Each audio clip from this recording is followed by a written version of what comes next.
Hello and welcome to English Today.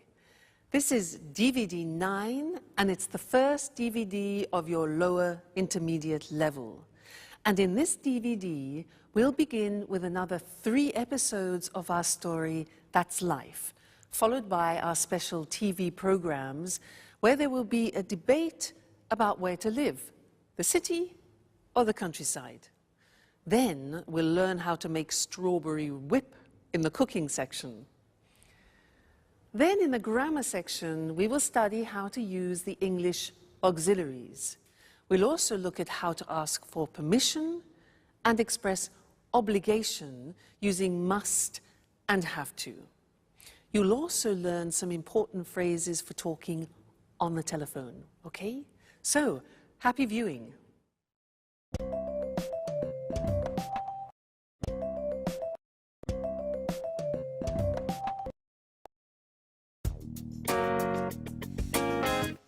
What horrible weather. I hate it when it rains. So what are we going to do today? It's a perfect day for tidying up. I enjoy putting the house in order when the weather is bad. By the way, look at the mess. We don't often get a chance to clean up together. You're joking, right? I hate cleaning the house. Don't you have any better ideas, Anne? Just a little bit of tidying up. Anyway, it was just an idea. And not a bad idea at that, in my opinion. Sorry, that idea is bad. What else do you suggest?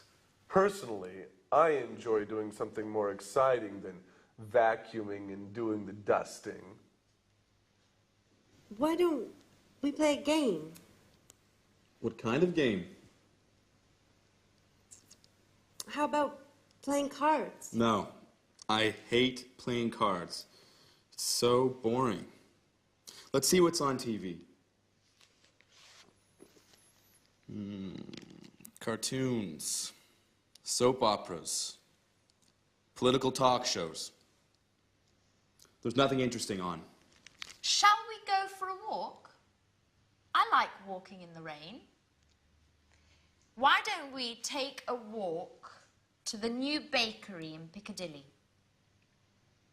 What do you say? Are you crazy? It's raining out. Well, you know what the traffic's like when it rains. I certainly don't want to get stuck in a traffic jam on a Sunday. That happens every day when I drive to work and when I drive back home. Okay. Okay. So, what shall we do? If you want, I can read your fortunes using the tarot cards. Aren't you interested in what the future holds? That's your favorite hobby. No thanks, Alice. Let's not think about the future. I prefer the future to remain a mystery. Well, I prefer to be prepared if something is going to happen. I don't like surprises. So, sit here. I'll tell you who you are and what your future holds. You know what I like to do on days like this? Nothing. Totally relaxing, doing nothing. I agree with you, Jack. Total relaxation. Now that's a great idea. And maybe eating something nice and tasty. Huh? Anne, why don't you prepare us one of your lovely lunches? No way, guys. You don't want to go out. You hate cleaning the house. You don't like playing games. So, in other words, you want to do nothing while I have to cook. And do you know what I say? I also enjoy doing nothing. That's what I'm going to do. Watch out, couch. Here I come.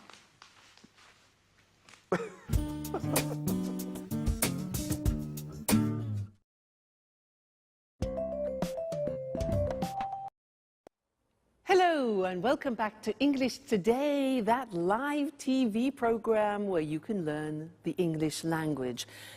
And in this lesson, I want to do some revision on the things that people don't like about the English language, the auxiliaries. Now, the exercise is simple. We're going to look at some of the auxiliaries that we've learned up to now. What are they? Well, we have learned am, is, are, do, does, and did. When do we use them? We use them in questions. Aha. This is the exercise. I have here some sentences in the positive form, and I want you to make questions using these auxiliaries, okay? So, I'll give you an example. I say, he likes wine. You start the question with what? What? He likes wine. Now, this is the simple present tense. So, which of those auxiliaries do we need? Am, is, are, do, does, or did? Simple present tense. Exactly, we need do or does. Now, I said he likes wine. Third person. So which one? Does. Exactly, good. So the question is, what does he like? Get the idea? Great, let's continue. Number 2. I play tennis. I play tennis. What sport? All right, do I play? Very good. I play, simple present tense. We need do or does, the subject I. So what sport do I play? Great. Next one. They're coming at 7 o'clock. They're coming at 7 o'clock. What time? Yeah, now they are coming, present continuous, auxiliary. That's it. Fantastic. What time are they coming? All right? Present continuous, auxiliary, to be. Next one. She went to the cinema yesterday. She went to the cinema. Where? All right. Simple past tense. What do we need? We need did. So where did she go? Excellent. Very good. You see? Getting better. Next one. We had an ice cream after dinner. We had an ice cream after dinner. What had we? Simple past. Did. That's it. What did we have? Remember, the verb have always takes an auxiliary. So what did we have? Great. Next one. She's painting the front door. She's painting the front door. Which tense? Present continuous. So what, third person, is she painting? Very good. Next one. I was at home on Saturday. This is difficult. I was at home. Remember that the verb to be is an exception. I was is the past tense of the verb to be, and it doesn't take an auxiliary. So we don't need an auxiliary. The question is, where were you? That's difficult. Where were you? The verb to be, no auxiliary. Okay? They work in Paris. What's the tense? Simple present. Good. Where do they work? Excellent. And the last one, I'm living in Florence. I'm living in Florence. Where are you living? Fantastic. You're getting better all the time. You see, it's just a question of practice. So now let's look at the screen and see those written just to remind you once more, okay? So He likes wine. What does he like? I play tennis. What sport do you play? They're coming at 7. What time are they coming? Present continuous. She went to the cinema yesterday. Where did she go? Simple past. We had an ice cream after dinner. What did we have? Simple past after dinner. Remember, have, you need the auxiliaries. She's painting the front door. Present continuous. What is she painting? Okay, so that's it. Keep practicing with your auxiliaries. They will be easier and easier. Now let's go back to our friends, where Alice is reading Sharon's tarot cards. Let's see what comes up. See you later. Bye.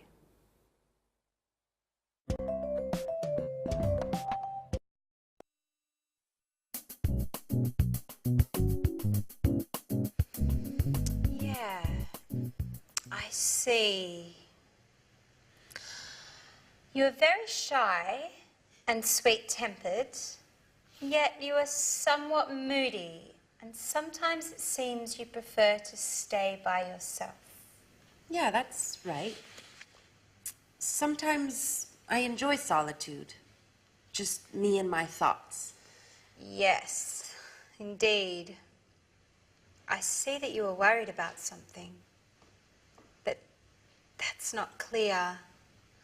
I think it has something to do with a boy, or maybe it has something to do with your job. Yes, maybe you are going to get a new job. Wow. Definitely I like the second option. It's much better. But I don't know. Actually, this card means that love troubles are on their way. Sorry, Peter, but I see the shadow of another boy in your Sharon's heart. Don't be silly, Alice. Tell me more about this job instead. Okay, if you like. So you are very careful in your work, even if it seems you don't like it that much. Yeah, that's right. I like doing things right. If I can't work well, I prefer doing nothing at all. What's more, I'm very punctual. I hate being late. Yes, and you are also very modest. Thanks, Alice. Well, actually, I can't stand people who show off. They make me uneasy. Your tarot cards seem to know me very well. Well, you know, tarot cards never lie. That's why I want to investigate more about this mysterious boy.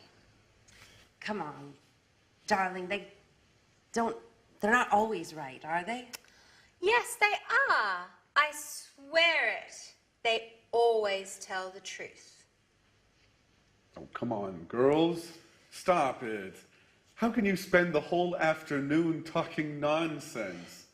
Why don't we do something more interesting? Why don't we all stop doing nothing and go out? Look, it has just stopped raining. How about strolling in the park? Yeah, that's a great idea. Let's go.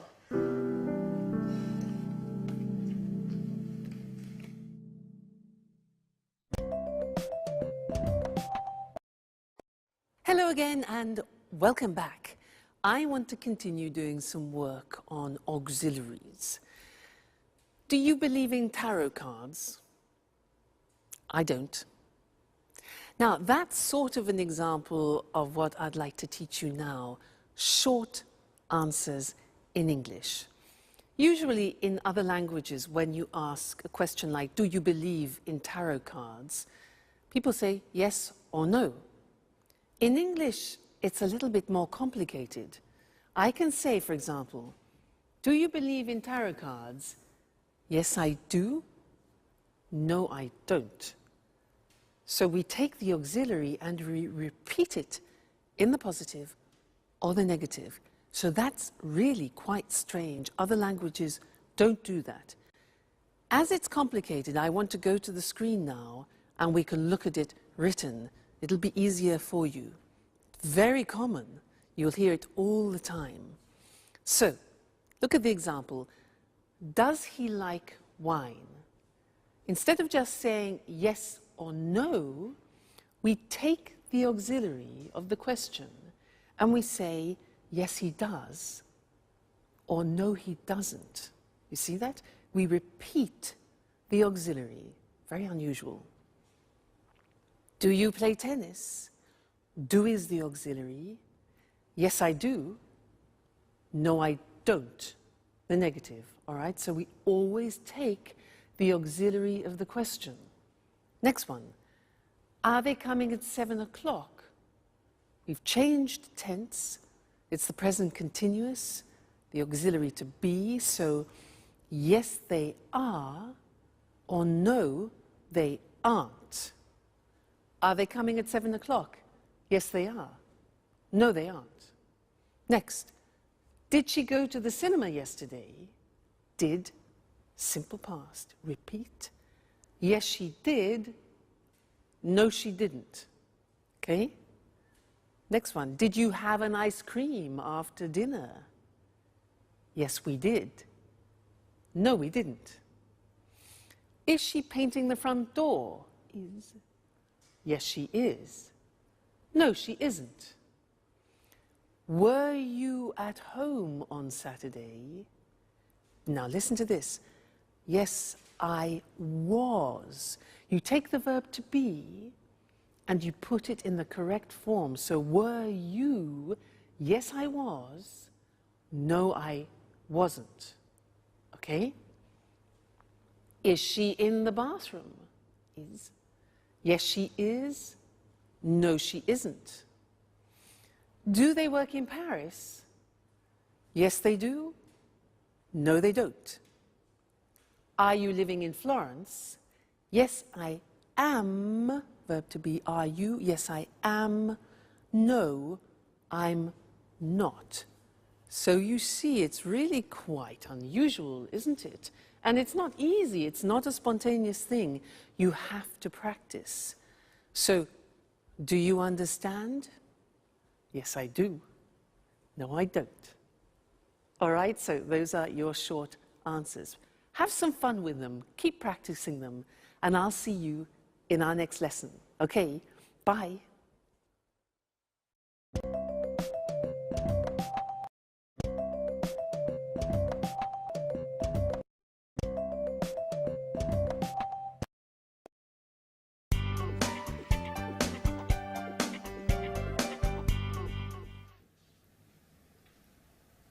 Hello, this is Anne Baxter from Red Bear Publishing. I'm looking for accommodation for an American writer and his agent. They're coming to London in 2 weeks' time. Could you tell me a little bit about your hotel, please? Our clients are used to the very best. Mm-hmm. Mm-hmm.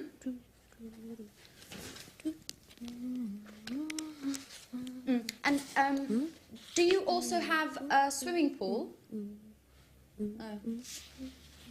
A sauna? Great.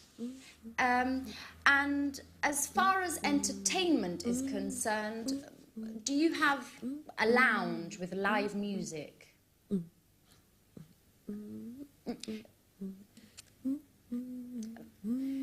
Could you hold a moment, please? Sharon, stop humming, please.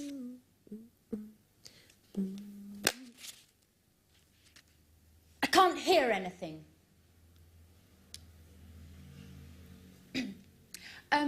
Okay, well, thank you very much for your help. I'll let you know as soon as possible. Right. Goodbye.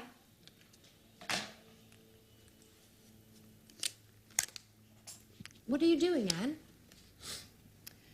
My boss asked me to book rooms for 2 of our most demanding clients. Well, they would like a quiet hotel near our publishing house. Oh, and of course, with all the creature comforts. So I'm making a few telephone calls.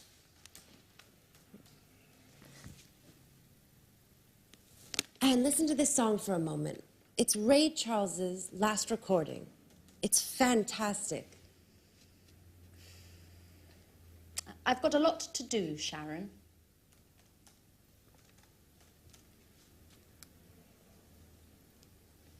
Just for 1 minute, Anne. Come on. I'm afraid I can't now. But just why don't you go over to Alice's?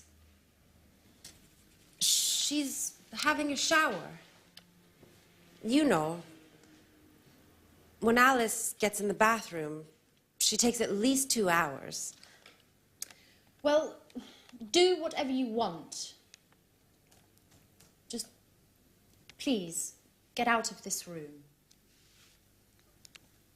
Anne, what's the matter today? Why are you treating me so badly? That's enough, Sharon. I know everything about it. Everything about what? That you've got a lover. A lover? Are you going crazy, Anne? Oh, don't try and pretend with me, Sharon. And I call you a friend. But it's the truth. Uh-huh. And who is my romantic lover, by the way? You know. I'm talking about Jack. Jack. What are you talking about? The photograph. The one where you and Jack are kissing. It's not what you think, Anne. Uh-huh. So you tell me. You know, a picture says more than 1,000 words. That photo is from 3 years ago. We were engaged. Or what? But you and Jack were engaged. I know. I know. I wanted to avoid stupid gossip. And also because of Peter. So now you're telling me that... Well, I can't believe it. I know. I didn't want to hurt your feelings. See, now you're angry with me. That's why. Well, you're right, Sharon. I am mad at you. And now I look like a fool. I'm sorry, Anne, really. No, my hair! What's going on? My God, It's Alice. Come on, let's go see what's happening. Alice, quickly! Help! My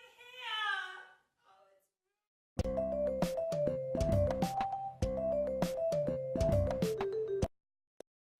Hello again and welcome back to English Today. Did you see that last episode of That's Life? Poor Anne. Well, sometimes the truth is difficult to hear, isn't it? Yeah. Oh, sorry. Sorry, I forgot to turn my phone off. This live television program. Just one moment. Hello? This is Louise speaking. Pablo, I'm afraid he's not here at the moment. Yes. Well, just one moment. I'll try and find out. Okay. Put it on hold.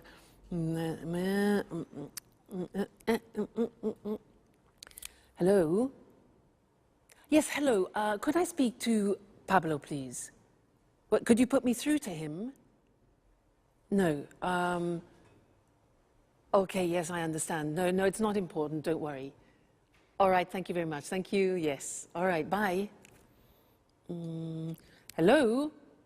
Yes, hello. I'm afraid he's not available at the moment. Yes. Would you like to leave a message? Sharon called. Okay, would you like him to call you back? Yeah. All right, okay. Yes, I'll tell him. Right, thank you. Thank you very much. Goodbye. Goodbye. Sharon? Who's Sharon? Huh. Where were we? Yes, interesting. I wanted to talk to you about telephone language. Now, I used some phrases there which are quite useful to you, and I want to go to the screen so that we can see those written together and look at how the phrases work, okay? Now, look at these situations. When you don't understand someone on the telephone, what do you say? Can you repeat, please? No. No.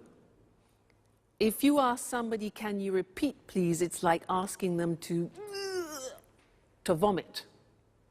Why? Because there is a small word missing, a very important one. In English, you must say, can you repeat that, please? Very important. Many people make that mistake, and they ask everybody to vomit on the telephone. So remember, can you repeat that, please? Good. Next, when, for example, imagine that you are on the telephone and you want to write something down when the person is speaking. So you want them to... Okay, good. So you stop them. Just a minute. Just a minute. This is difficult. We say in English, I'll make a note of that. Okay? Just a minute. I'll make a note of that. I'll make a note of that. Snap decision. All right? Next one. Imagine you're on the telephone and somebody knocks at the door when you're speaking. Now, you have to say, What can you say? Yeah, so just a minute. We say, I'll be right back. Now that means that you're going somewhere and coming back then quickly. So just a minute, I'll be right back. I'll be right back. Okay? Useful, that phrase. Now, you return to the phone, okay, and the other person has been waiting for you. So you need to apologize for the inconvenience. So you can say, sorry. We say in English, sorry to keep you waiting. Sorry to keep you waiting. So you say, just a minute, I'll be right back. Music, and you say, sorry to keep you waiting. All right? Great. Next thing. You're speaking to somebody and suddenly the other person disappears. Because, disappears. Now, how do you say that? In English, we say, sorry, we were cut off. We don't talk about the telephone line. We say, sorry, we were cut off. Okay? Great. Now, when the line is bad, you know, with mobile phones, often you can't hear properly, especially when you're on the train, sometimes when you're in the mountains, and you hear...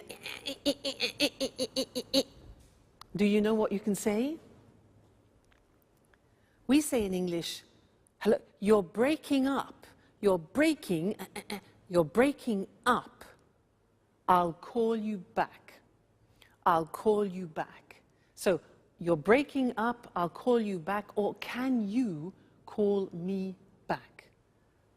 All right, so those are some of the most important phrases when you're speaking on the phone, but we will be looking at more telephone language because it's very useful for you, and it's a bit unusual. You need to practice it a lot. Practice in the bath, for example. I'll be right back. I'll be right back. So that way you don't panic when you answer in English. All right? Great. So I'll see you in the next lesson and we'll look at some more telephone language. Bye.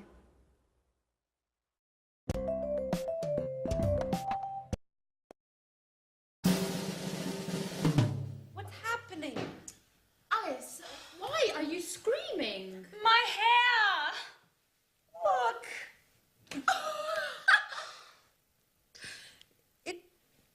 It looks... Your hair is green. I know. But how? Okay, imagine this. I'm washing my hair.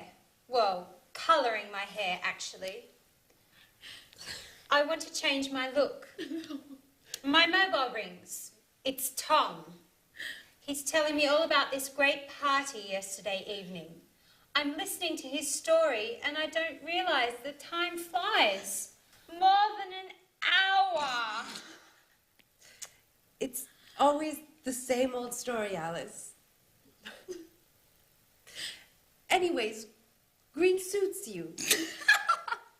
It looks very original, very unique, just like you.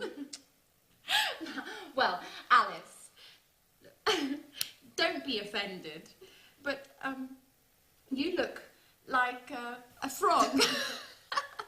Thanks, Anne. That's the nicest compliment. What shall I do?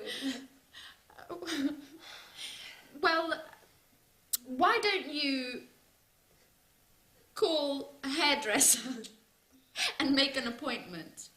And in future, try to avoid changing your look.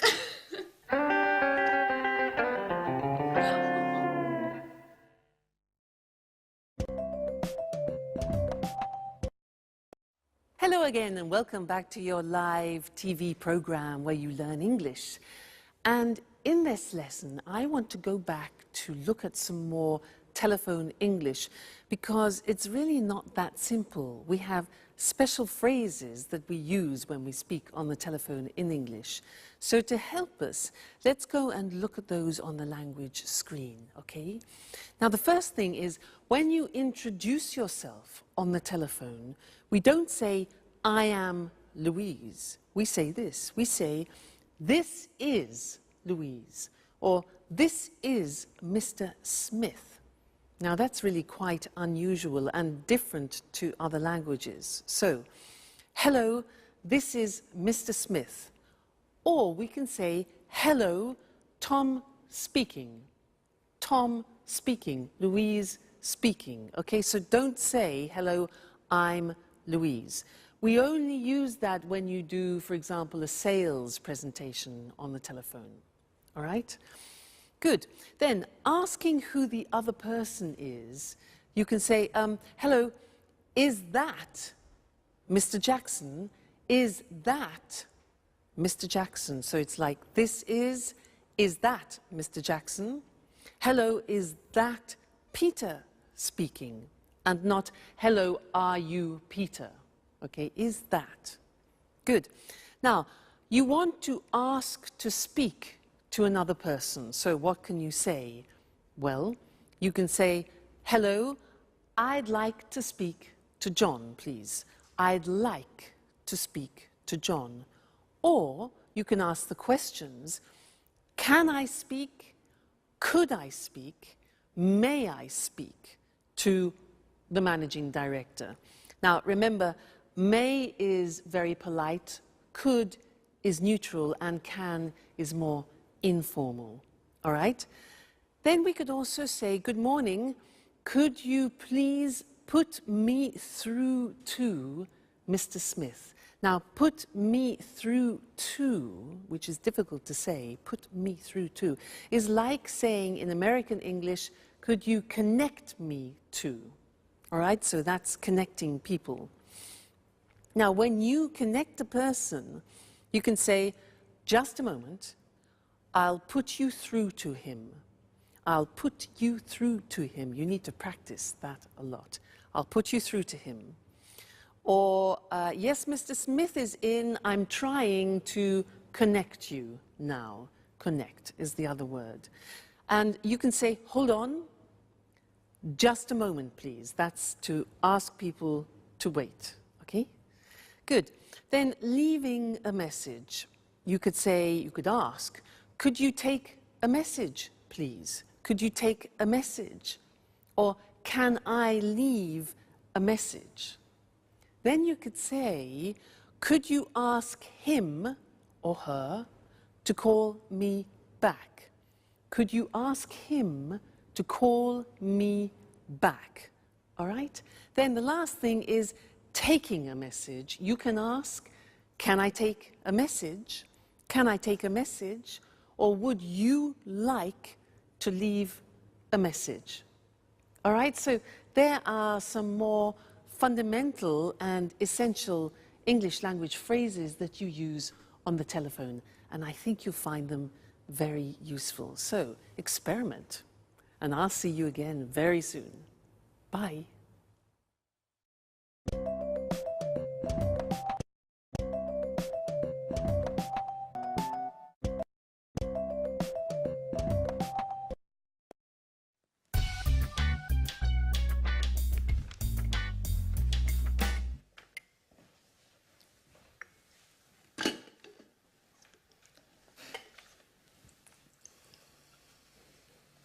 Good morning, everybody. Can I ask you a question? Yesterday evening, I got... Sorry, Jack, I can't listen now. I've got to get to work. I have a meeting at 9:30 with my editor, and I'm late. But I only need a minute. It's important. Nothing is more important than this meeting. If I arrive late, my boss will kill me. Ring me later if you want. Bye-bye.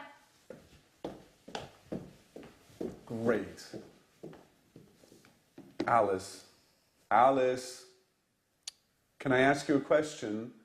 Yesterday evening... No, Jack, I can't. I'm really sorry, but I have to get going too. But you never leave before 11 in the morning. And why are you in such a hurry today? I'm starting a new yoga course this morning. My horoscope says I have to do some exercise. Well, if your horoscope says so. Anyway, I only need a second. No, Jack. My teacher told me not to be late. You can give me a call later. But Alice, wait! It's important. What a bunch of nuts.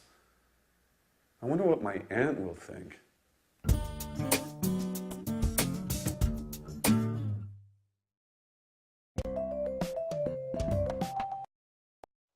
Hi again. Did you hear what Jack said? He said, what a bunch of nuts. Do you know that expression in English? Because nuts has a couple of meanings. Nuts are the things that you have in an aperitif, but it's also a way of calling somebody a crazy person. You say, you're a nut, means you're crazy. Okay, I just wanted to clarify that for you. He also said, can I ask you something? May I ask you something? He wanted the girls to listen to him, and they weren't paying any attention. And I want to talk to you about these words, which are may, could, and can, because they are the three forms that we use when we ask for permission. So what's the difference between them? Now, if I say, excuse me, may I open the window because it's hot in here, may is used in more formal situations. If I use could, it can be used in any situation. It's neutral. So, for example, could you lend me your pen? And can is used in more informal situations. Imagine you're at home, you're having dinner, you want the salt, so you can ask, can I have the salt? Less formal. So let's go to the screen and see those written, see the differences. We talked about it already, actually, when we looked at telephone conversations. So, formal situations, may I, and we can also say, may we. May I, may we. May I ask you a question? May I offer you something? And may I have this dance? So remember, may for formal situations, it's very polite, okay? Then could for neutral situations, which means you can use it in any situation, really. Could I use your phone, please? Could I change the appointment? And could we meet later? All right, it's a very useful verb. It's good in all situations. And then can you pass me the salt? Please, more informal with your friends, your family, people you know well. Can I have some wine, please? And can I borrow the car tonight? So those are the examples, all right? May, could, and can. So remember, depending on who you are talking to, make that choice. May, could, or can. Let's go back to That's Life. The girls are exhausted and Jack has a surprise for them. Let's see what it is. Bye.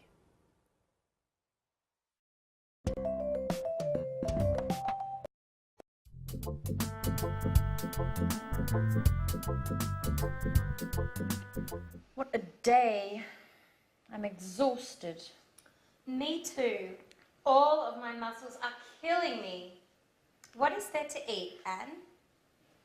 Well, we can make a sandwich. That's about it. The fridge is practically empty. Jack, is that you? Who's that with him? Hi, everybody. This is my Aunt Carolina. She came all the way from Bologna to see me. She'd like to see how I'm getting along. Well, good evening. Jack, why didn't you say anything? I should clean up. Look at the mess. Well, everybody was in such a hurry this morning. I tried to telephone you, but your mobile was off. And Alice's mobile just rang and rang. I imagine you left it at home again as usual, Alice. Well, I guess so. Good evening. It's a pleasure to meet you. Well, well, only girls, eh? So, you are Alice. Alice, the interesting one of the house. And you are Anne, the housekeeper. Please, Aunt Carolina. So that's how you describe us. Come on, Aunt Carolina is only joking, right? And this is the wonderful house. Well, yes. But it's usually tidy. It's still very charming. Thank you. Well, may I offer you something? Would you like to have a glass of wine, maybe? Yes, thank you, I would. Alice, could you get a bottle of wine, please? There isn't any wine. Anne, there isn't any wine. There isn't any beer. We have to do the shopping. Oh, well, I'm terribly sorry. It's not usually like this, but today was very busy. Do you know what? Let's go out for dinner. Oh. What do you say, Aunt Carolina? That sounds good to me. Excuse me, do you go out dressed like that? Maybe you should get cleaned up a bit? Yeah, you're absolutely right. Let's get ready to go out on the town. May I ask you a question, Jack? Of course, Aunt Carolina. Shoot. Do you really think it's such a good idea to live together with all these women?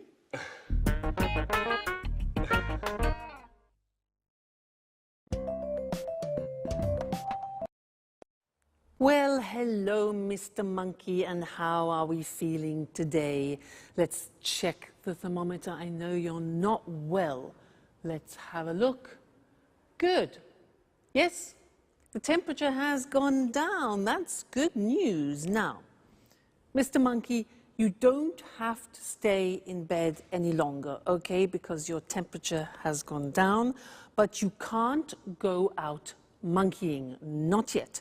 You must stay indoors for another 3 days because you're not strong enough to go out yet, all right?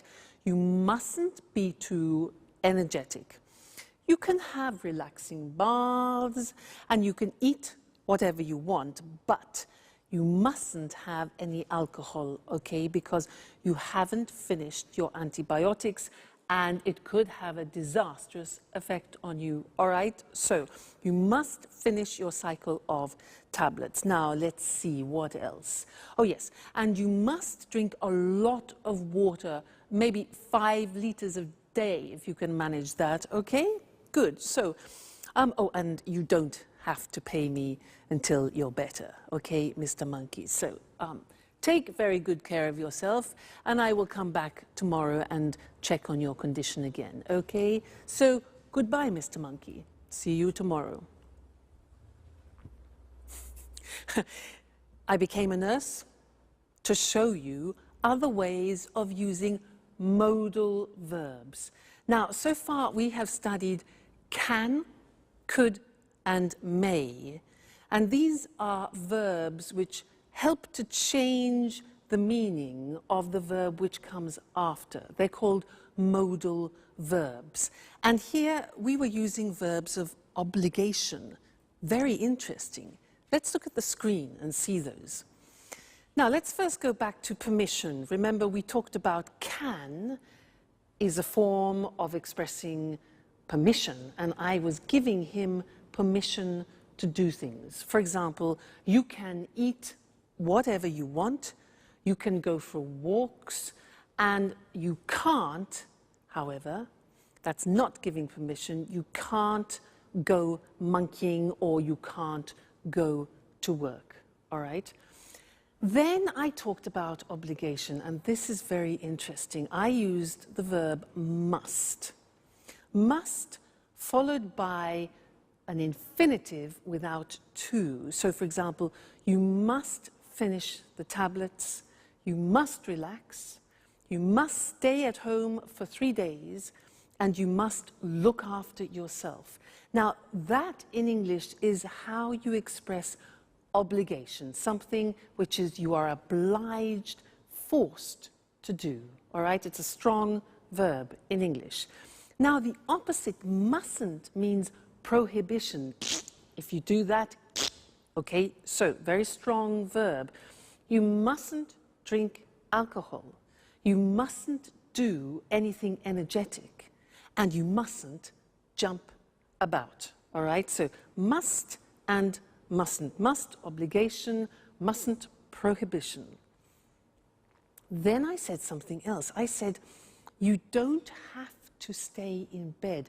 Now that's very interesting because that's optional obligation. And it's the same as saying you don't need to stay in bed. You don't have to stay in bed. It's optional. Or you don't have to stay indoors. I also said, you don't have to pay me. It means it's not necessary. So that's optional obligation with have to. So that's an important lesson. Must, mustn't, and have to as different ways of expressing obligation.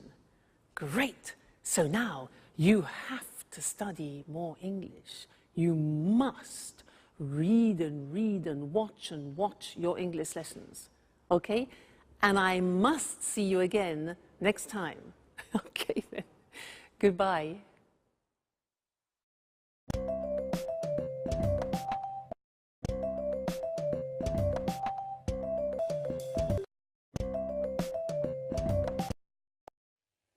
Good evening.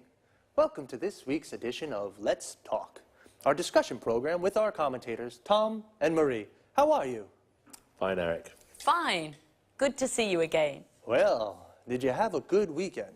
Very good, thanks. I relaxed in the country. I have a house there. It's so peaceful. A healthy weekend.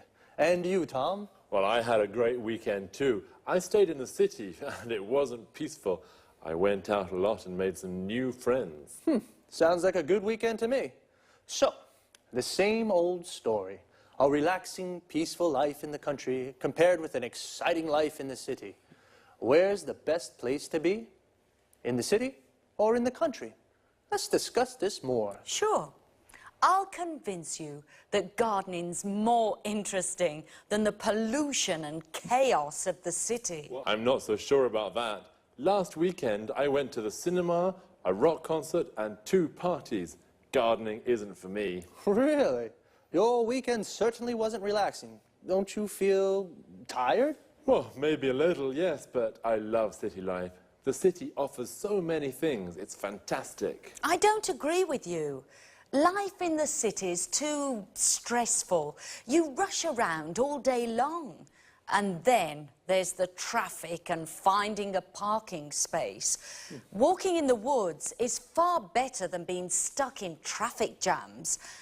I'm really thinking of moving to the country. Well, I don't think I could ever live in the country. I'd die of boredom. It would be a problem for my work, too. You're wrong, Tom. You can work from home. A friend of mine does this. He works from home. He uses the internet for email and virtual meetings. He goes to the office in the city 2 or 3 times a month. He's got 3 children, and life in the country is great for the family. And he loves gardening too. And gardening is difficult in the city, isn't it? Sure, but country life is so isolating. You don't meet new people. Well, okay, the city is more polluted, more stressful, but country life is so boring. I like meeting new people, making new friends, and in the city, it's easy to meet new people. I'm not so sure about that. Whenever I'm in the country, lots of my friends come to visit me. They all complain about the stress of city life, and they really enjoy the peace and quiet of the country. I'm sure that sooner or later, you'll arrive too. Let's bet on it. But if I do come, I'll bring a few friends and maybe we'll have a party. Okay, I'll be waiting for you. Of course, you're invited too, Eric. Oh, thanks, Marie. Okay, this is a good compromise. A less stressful weekend for Tom and a more exciting one for Marie. Well, the city or the country? I think it's difficult to say where it's best to live. It depends upon your taste. The country life is more relaxing, whereas the city life is more exciting. Well, time to say goodbye. Goodbye, Marie, and goodbye, Tom. Goodbye, Eric. Goodbye, Eric. And goodbye to you. And see you again next time on Let's Talk.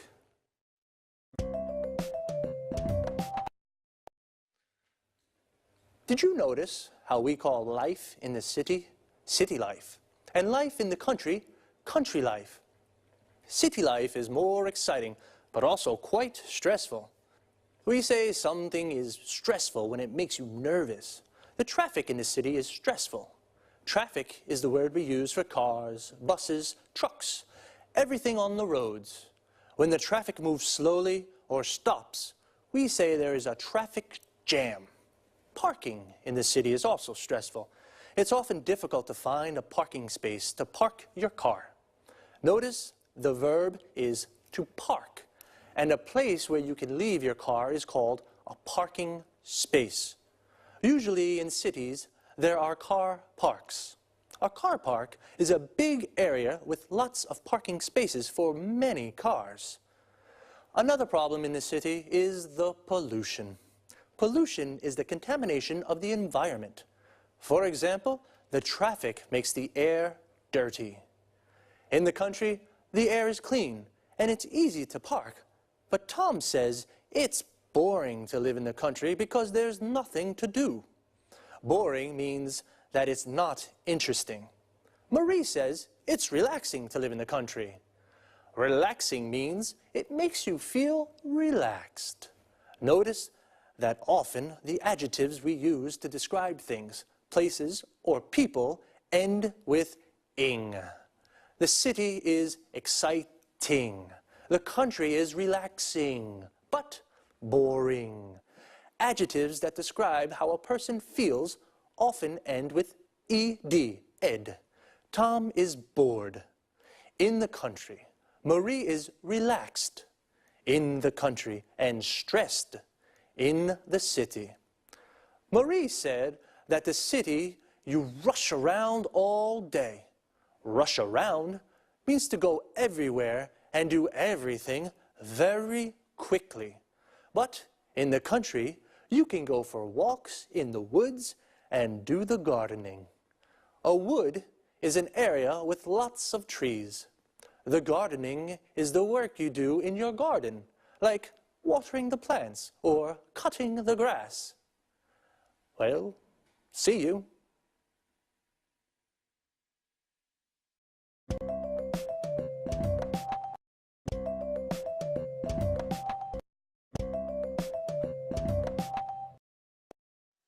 Welcome to Cooking Today.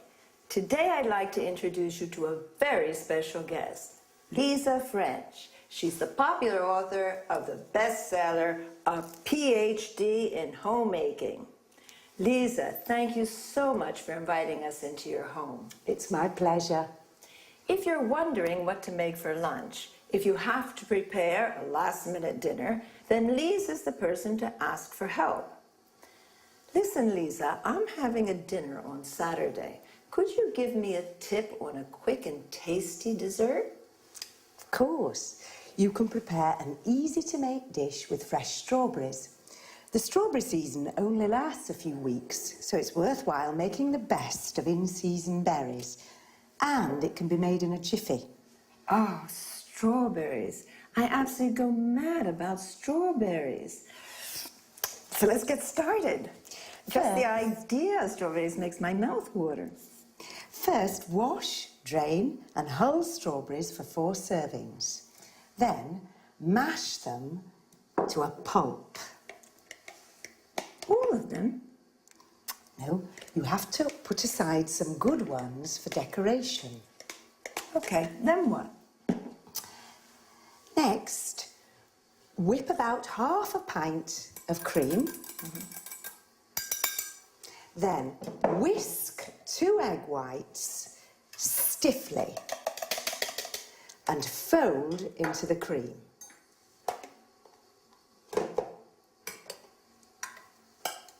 Add the strawberry pulp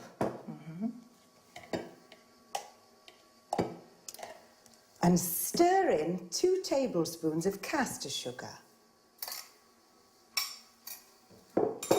Does it need cooking? No, all you need to do is pour the mixture into individual goblets. Is that all?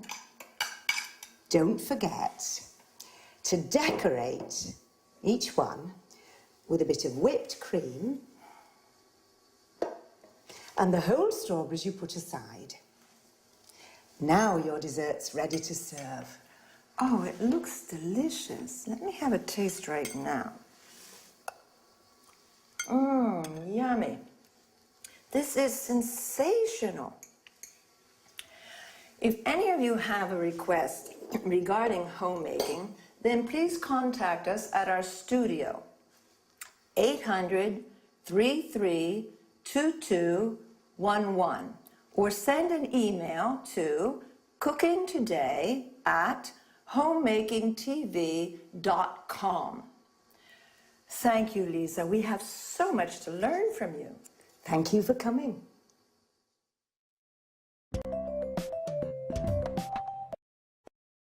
Have you enjoyed the recipe? Well, now let's go over the language used in the interview. First of all, let's explain what a homemaker is. A homemaker is an expert in all matters concerning administration and running of a household, cooking, budgeting, sewing, etc. Lisa used some typical culinary terms. Drain means eliminating excess water from food after washing or boiling. You drain pasta, vegetables, and so on. Hull means removing inedible parts from the food, like peas, beans, or strawberries. Mash means crushing some food, such as potato or carrots, into a paste. Whip means beating to a fluffy consistency, as in whipping cream. Whisk means whipping, egg whites, for example, to a froth, incorporating air or until firm. We say whisking stiffly. Stir is moving a spoon around a liquid when we add one ingredient to another, and mix them together when we say stir in. Fold in means blending other ingredients to a whipped mixture, stirring gently. Pour means adding a liquid into a mixture or serving tea, coffee, water.